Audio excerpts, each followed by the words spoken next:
Okay, in this video I'm going to prove the compound angle formulae. So we start with this rectangle here. It's got a right angle triangle here with angle x, right angle triangle here with angle y.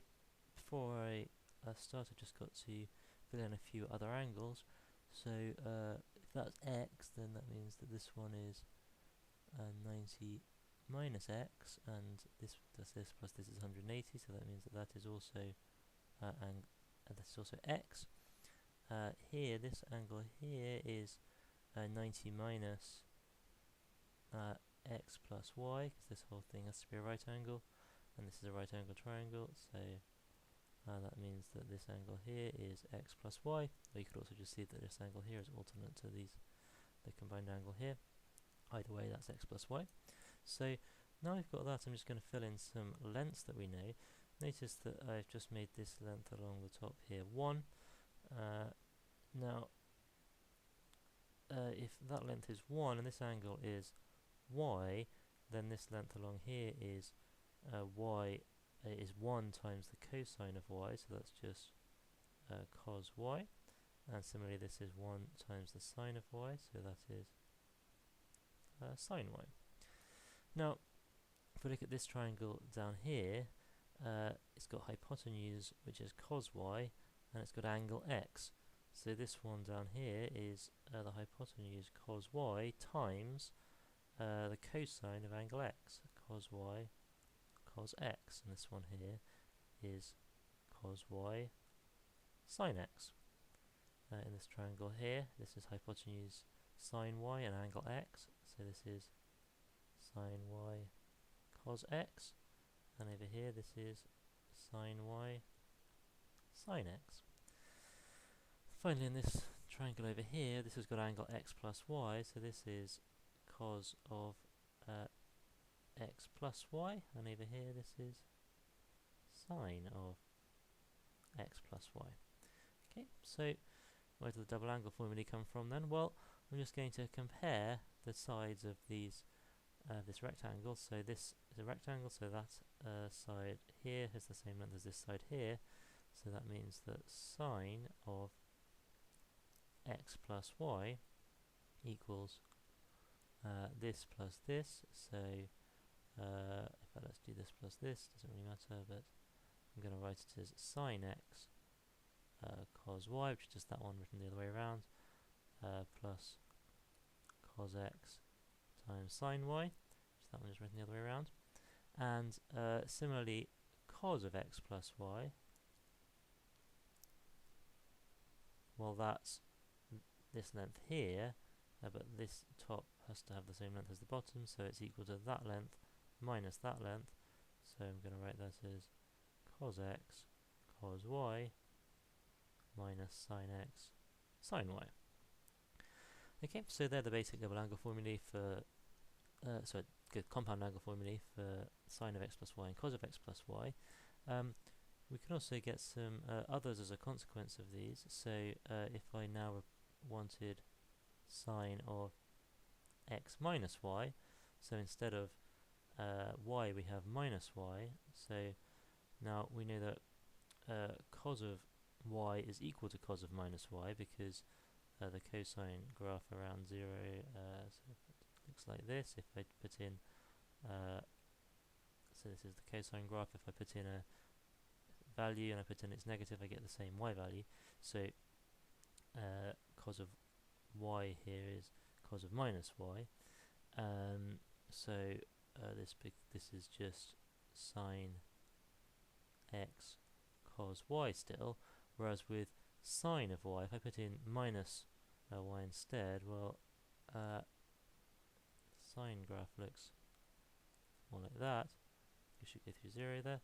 If I put in a certain value and I put in its negation, it goes from positive to negative. So actually, sine of minus y is minus sine of y, so this one just becomes minus cos x sine y. So you'll sometimes see those two results written down together as sine of x plus or minus y is equal to sine x cos y plus or minus cos x sine y. You can see we've just written those two lines together. If you read along the top, you get the pluses. If you read along the bottom, you get the minuses.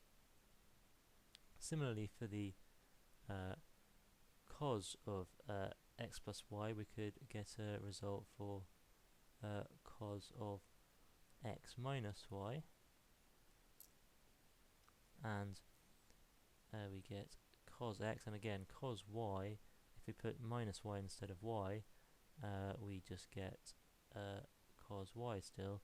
But if we put minus y in place of y here, we get so sine y again is sine of minus y is minus sine of y, so that becomes plus sine x sine y, and again we can write those two things together as sine of x plus or minus y is equal to not sine but cos of x plus or minus y is cos x cos y, and now I'm going to write minus plus sine x sine y, because when we read across the top we want a plus here and a minus here, as in the top one.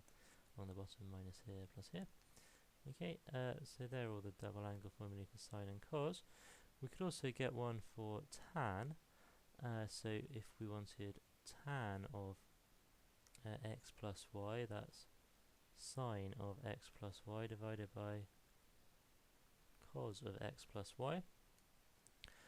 So that's sine x cos y plus cos x sine y, all divided by cos x cos y minus sine x sine y.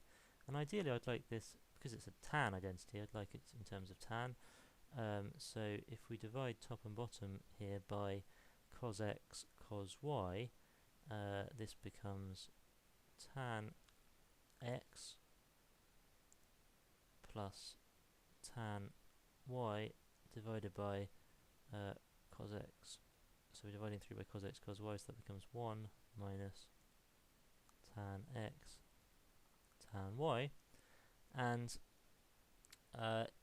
in the same way, if we want to, we can get a result for the for tan of x minus y by either using the minus y results up here or replacing y with minus y in here. Actually, so let's just do that. And again, if you think about the what the tan graph looks like around here, sort of it keeps going like that, doesn't it? But we're only really interested in this bit here for now. So if I take a value and look at its, if I take the negative of the input, we get a negative of the output as well. So it's the same as this one. It's tan of minus y is minus tan of y. So again, when I put in minus y, this one becomes negative and this one becomes positive. So the overall result is that tan of x plus or minus y is tan x plus or minus tan y divided by 1 minus plus tan x tan y. And there are all the compound angle formulae for sine, cos and tan.